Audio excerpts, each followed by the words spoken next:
Lumabas ka! Ano ba?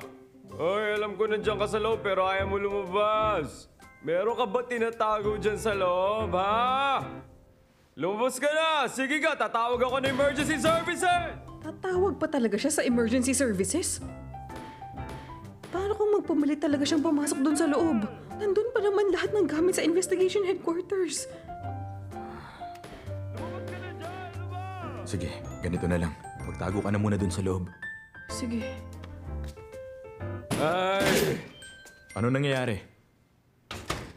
Teka, akala ko dito ka nakatira. Room 1501, di ba? Hindi, nagkakamali ka. Umalis ka na. Teka! Sandali Saan ka lang. pupunta? Hoy, ano ginagawa mo? Ah, dito ka nakatira? Medyo kakaiba ang taste mo, ah.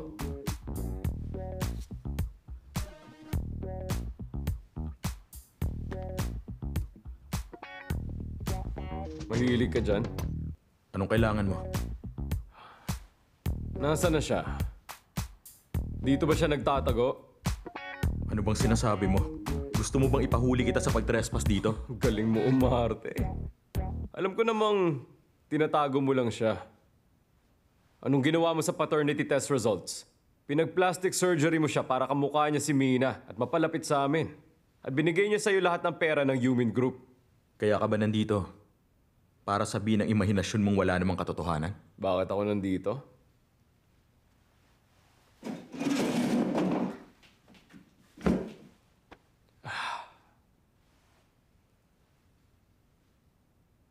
Itong larong inumpisahan mo, gusto kong sumali.